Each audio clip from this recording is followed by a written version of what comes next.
Grace and peace to you from God our Father and the Lord Jesus Christ. What a joy to have you worship with us today. Our hymn this morning is Great is Thy Faithfulness, number 140 in the United Methodist Hymnal, and we'll sing all 3 verses.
Of Psalm 104 on page 826 in the United Methodist Hymnal.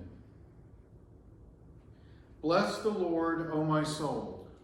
O Lord my God, you are very great. You are clothed with honor and majesty, and cover yourself with light as with a garment. You have stretched out the heavens like a tent, and have laid the beams of your chambers on the waters. You make the clouds your chariot, and ride on the wings of the wind. You make the winds your messengers, fire and flame your ministers. You set the earth on its foundations, so that it should never be shaken. You covered it with the deep as with a garment. The waters stood above fled. At the sound of your thunder they took to flight. They rose up to the mountains, ran down to the valleys, to the place which you appointed for them. You set a boundary which they should not pass, so that they might not again cover the earth. O Lord, how manifold are your works. In wisdom you have made them all. The earth is full of your creatures. Bless the Lord, O my soul. Praise the Lord.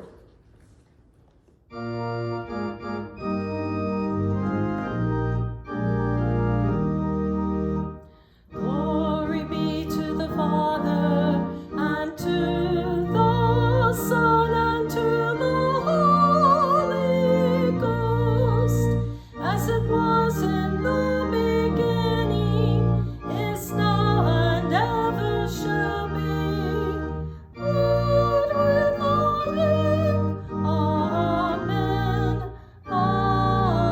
Amen. We would love to hear your joys, your praises to God, and we would like to be able to pray for you and with you. So if you would give us those prayer concerns and those joys so we can celebrate with you and pray with you, please put those over in the chat section. If your prayer request is something that does not need to be online for everyone to see, because, once it's on the World Wide Web, it's just kind of always there, then please use my contact information you'll find below the video in the description. You can send me an email and I will add you to our prayers. If you want it to be just between me and you, then I will pray. If you want me to share it with the church, please let me know. If you are okay with it being in our printed material that goes to church members, please let me know that as well. If you need someone to talk with, then let me know and I will get back in touch with you and give you a number that you can call so that I can hear your prayer. Thank you.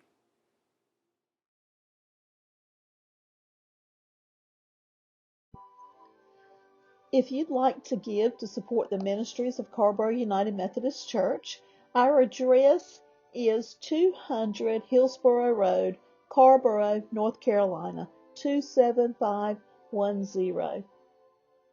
We thank you so much for your support.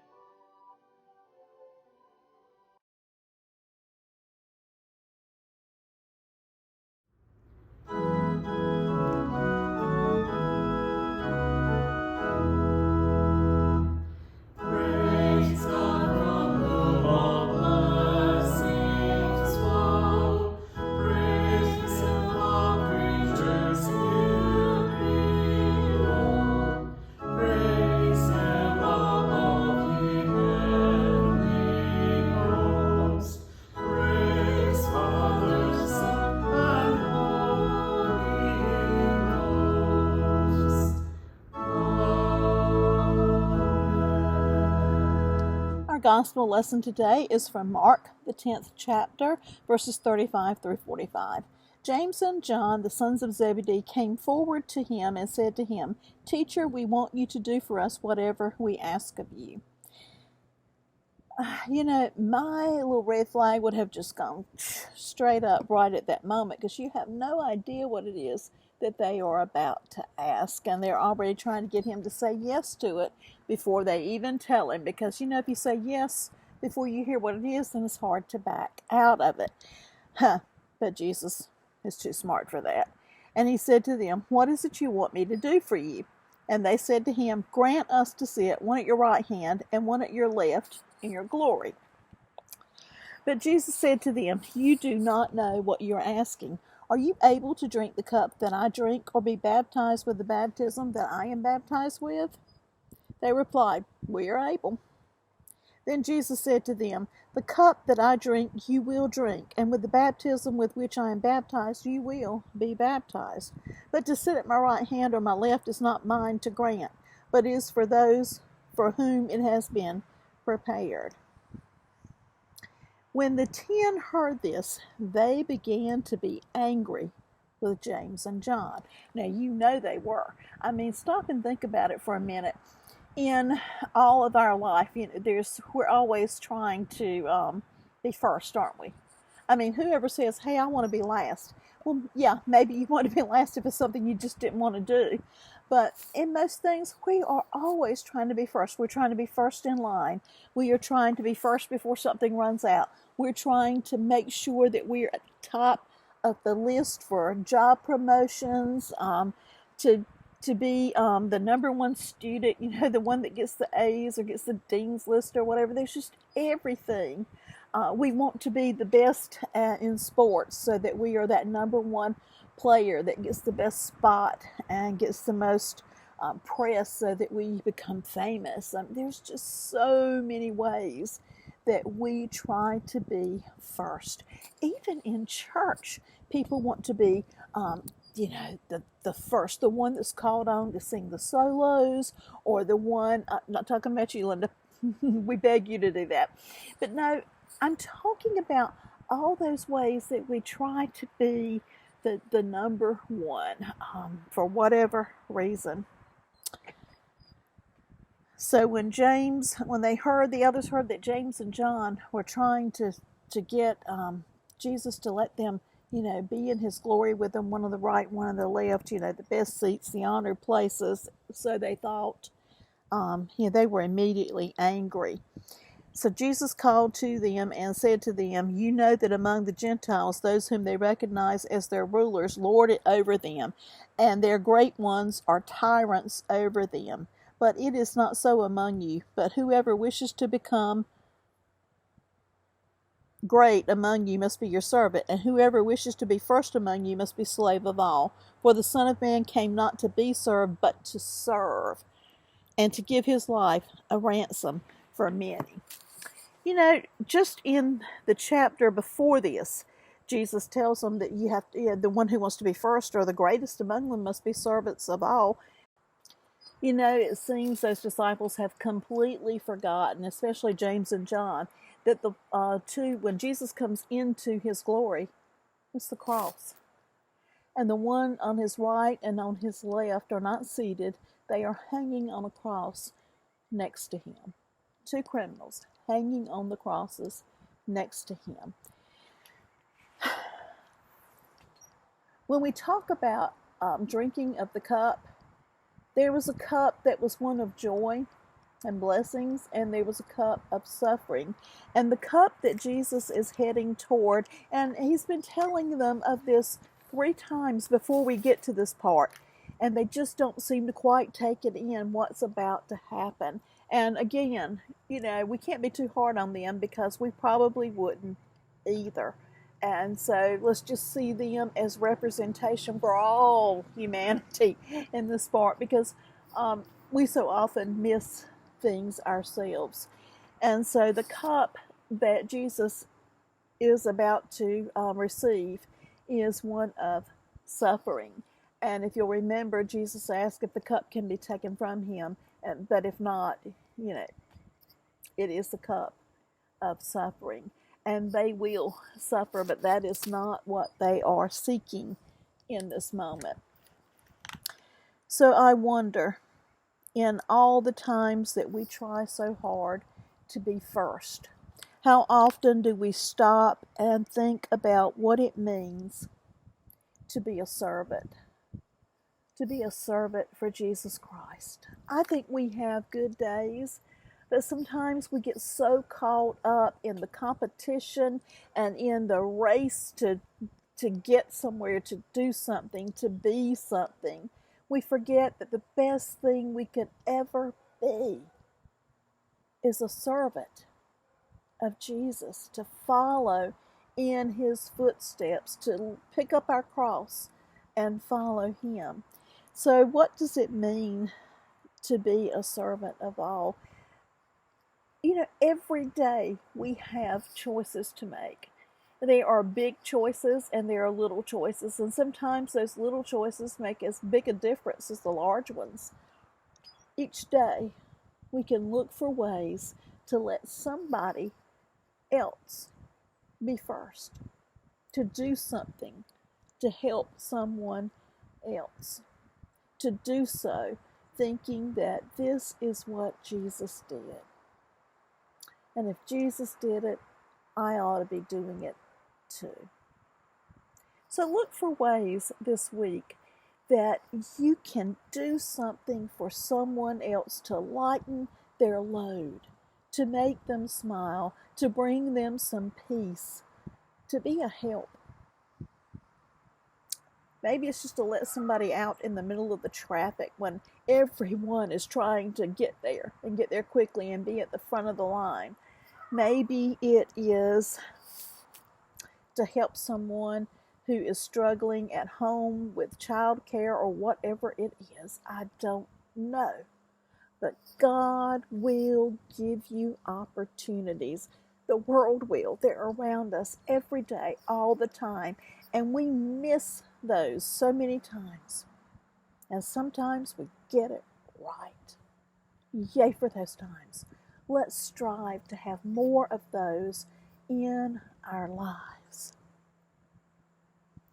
When we put ourselves not in the role of first, when we realize that we are children of God, that we're all in this life together, and that the best thing we could ever do is to live it in relationship with God and each other and be there.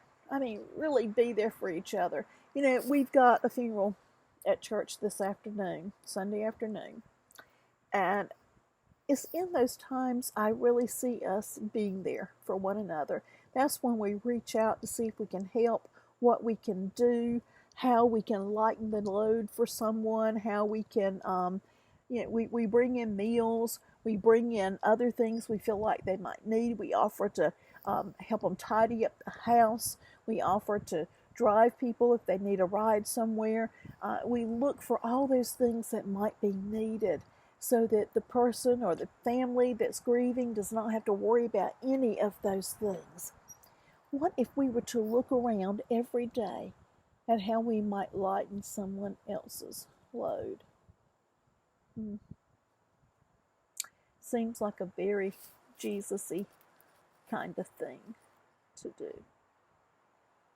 So even when those disciples were acting like little children, trying their best to be first, to get theirs, to get what they wanted, to make sure that they are included, and not only just included, but maybe in the seats of honor.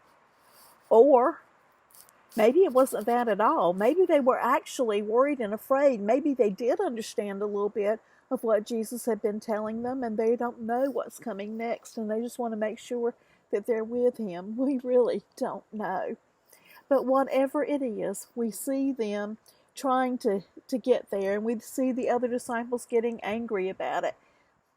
Jesus doesn't stop and scream at them and tell these children to calm down and quiet down, and he doesn't get on them for asking those things. Instead, he loves them, just loves them, talks to them, explains what he doesn't see them understanding, and at the end, he reminds them.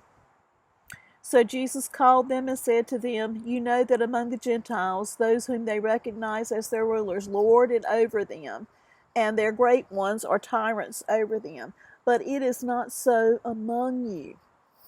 Jesus doesn't want it to be this way among them. He doesn't want them to have tyrants over them.